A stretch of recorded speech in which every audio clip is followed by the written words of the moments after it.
Barry, un chroniqueur pas comme les autres. Salut Jean-François. Salut Mario! Hey, tu nous as réservé une belle invitée pour parler de hockey féminin. On va faire ça dans un instant, mais d'abord aujourd'hui, c'est un jour spécial pour les amateurs de football. Oh que oui, la saison de la NFL qui commence avec, pas le match le plus enlevant. Je vois très mal comment les Lions peuvent aller battre les Chiefs à domicile. Non. Là, les Lions, si t'as lu, c'est les nouveaux Lions, là. Ils rugissent maintenant, là. Mais j'avoue qu'ils commencent avec un gros test, les Lions. Mais ils ont bien fini la saison dernière. Ouais. Peut-être que là, mais, moi, j'ai vu plusieurs experts Chiefs... qui émettaient gagnants de leur division. Mais même s'ils perdent, là, s'ils perdent par 3 points, puis ils font une rivalité, ils livrent une lutte aux Chiefs, on va dire, OK, les Lions, c'est pour vrai. S'ils se font torcher, on va dire, ouais, c'est encore une fois où les Lions sont supposés être bons, mais finalement, pas. Mettons que ça commence pas facile. C'est comme pour les Jets et Aaron Rodgers qui vont affronter les Bills dès le départ.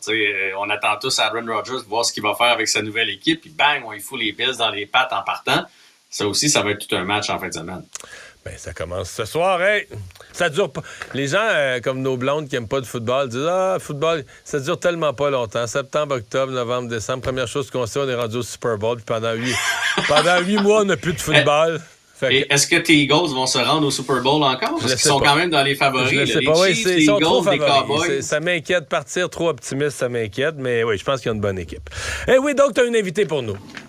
Oui, aujourd'hui, il y a eu une grande annonce. Donc, on avait un peu vendu la mèche cette semaine. Là. Ça s'était ébruité comme quoi les trois premières joueuses pour l'équipe montréalaise dans cette nouvelle ligue de hockey allaient être Marie-Philippe Poulin, Laura Stacey et Anne-Renée Desbiens. Et je sais que plusieurs personnes parlent de Marie-Philippe Poulin. Évidemment, c'est une légende. Elle va devenir la capitaine de l'équipe. Mais elle a marqué quelques buts importants, disons, dans des grands tournois comme aux Olympiques. Là.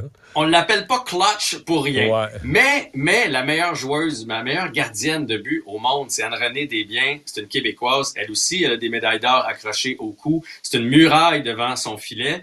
Et je pense qu'on était bien content pour la formation montréalaise de compter sur une attaquante comme Marie-Philippe Poulin et une gardienne de but comme Anne-Renée Desbiens. Puis c'est elle notre invitée aujourd'hui. Salut Anne-Renée! Salut Bonjour. Jeff! Salut Mario! Ah ben c'est toute une signature. J'ai entendu ta conférence de presse et t'as dit que ce qui t'avait fait pencher pour venir à Montréal, c'est que tu voulais pas affronter Marie-Philippe Poulin, tu voulais pas jouer contre elle. Ouais, ça allait être la moyenne de buts alloués quand elle est dans ton équipe versus contre toi. Donc, j'y allais vraiment pour la ligne des statistiques cette fois-là. Non, mais sans blague, je sais pas comment ça s'est passé. J'imagine que la Ligue voulait bien que les joueuses locales se retrouvent dans les marchés locaux parce que ça va être plus facile de vendre le produit. Jusqu'à quel point vous avez eu votre mot à dire? Toi, tu voulais t'en venir à Montréal. Il y a eu d'autres offres de d'autres équipes. Donc, comment ça s'est passé, les négociations? C'est principalement nos agents, justement, qui ont négocié. Mais je pense que pour Marie-Philippe, Laura et moi, ça fait déjà plusieurs années qu'on est installés à Montréal. Donc, quand on a eu l'appel de Montréal, on savait tous qu'on voulait rester ici. Donc, ça a peut-être été plus facile que certaines autres négociations. Je sais qu'il y a eu d'autres offres ailleurs qui offraient plus, mais il n'y a pas de prix pour jouer à la maison devant parents, famille et amis. Ouais, mais là, les 3 qui ont été signés, vous étiez ensemble dans l'équipe canadienne. Oui, ça fait plusieurs années qu'on joue ensemble. C'est ça. Qu'on s'entraîne ensemble à Montréal, on s'entraîne au centre 2102 à Verdun, donc on est de très bonnes amies aussi dans la vie de tous les jours, donc ça fait du bien de partir ça avec nos amis. Ouais. Mais là, Anne-Renée, dis-moi, revêtir l'uniforme montréalais, toi qui es une fan des Nordiques, ça sera pas facile? Oui, c'est ça, mais quand j'étais jeune, on encourageait les Nordiques, l'Avalanche du Colorado, mais là, en vieillissant, j'ai dit il fallait que je me rende à l'évidence que c'était Montréal qu'il fallait que je supporte. Surtout depuis que j'ai déménagé ici. Donc, je commence à encourager les Canadiens. C'était plus facile quand Carey Price était là, je mentirais pas. Mais on apprend justement à aimer les équipes, les joueurs et puis à supporter notre marché dans lequel on habite. Là, vous autres, corrige-moi, mais votre saison commence pas tout de suite, là, hein? Le camp d'entraînement va commencer à la milieu novembre. La saison va commencer début janvier. Faut comprendre que la Ligue vient d'être annoncée il y a quelques semaines. Les GM, les joueurs de repêchage de 18 septembre. Donc, tout avance très rapidement, mais il y a encore beaucoup de travail à faire avant la mise au jeu officielle. Tu y crois, cette ligue-là? Oui, j'y crois. Faut les investisseurs qui sont derrière nous, c'est Mark Walters, c'est le président des Dodgers. Il fait partie de Chelsea aussi au soccer en Europe. Billy Jenkins Enterprise, donc c'est des gens qui croient beaucoup au sport féminin, qui veulent investir en nous à long terme. Et puis, une fois qu'on va avoir les infrastructures, je pense qu'il va y avoir le support de la population aussi.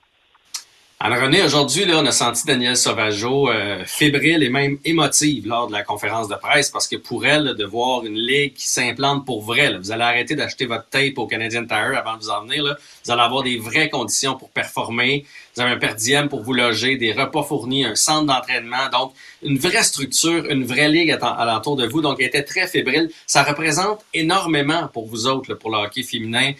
Pour toi qui étais petite fille et qui se disait hey, un jour, je vais pouvoir gagner ma vie là-dedans. Ouais, c'était un rêve qu'on pensait pas possible. C'est certain, fait que de le voir devenir réalité, de voir quelqu'un comme Danielle, avec tous les efforts qu'elle a mis au courant des dernières années, à bâtir justement un centre d'entraînement-là qui nous donnait les conditions de travail qu'on voulait. Maintenant qu'elle puisse avoir une équipe à diriger, les ressources qu'elle mérite justement pour faire avancer le hockey féminin encore plus rapidement, c'est certain qu'on avait la chair de poule, nous, à l'entendre parler. Et puis, c'est vraiment, les petites filles vont pouvoir rêver de jouer pour la franchise de Montréal. On a hâte qu'elle ait un nom, on a hâte de voir le logo de chandail pour de le mettre. Mais il y a plusieurs personnes qui vont pouvoir accès à de rêves plus que de seulement jouer pour l'équipe nationale parce que c'est pas beaucoup de gens qui ont la chance de faire ça. Est-ce qu'on sait à peu près, pas nécessairement la date, mais à quel moment ça va être connu, tout ça, un peu l'image de marque, le nom? Est-ce que c'est parce que c'est à partir de ce moment-là que les gens vont commencer à pouvoir s'associer? Moi, j'ai pas ces dates-là, personnellement. J'étais plus concentrée à négocier mon contrat. Ça serait plus au niveau de la Ligue, mais je suis certaine qu'ils vont le faire dès que possible. C'est important pour nous, justement, d'être capable d'avoir un logo, de la marchandise, de faire des activations dans le marché, des choses comme ça, pour que les gens puissent apprendre à nous connaître. Donc, dès que ça va être fait, je suis certain que tout le monde va le savoir aussi. C'est toute une opération en si peu de temps, mettre en place une ligue, des équipes, tout ce qui vient avec. Hey, on te souhaite, Anne-Renée, la meilleure des chances. Merci beaucoup d'avoir été avec nous, c'est très apprécié. Ça fait plaisir. Merci à vous. À la prochaine. Bye-bye. Au revoir. Ben, Jean-François, merci. On va regarder le football ce soir, puis on s'en reparle. OK, oui. Salut.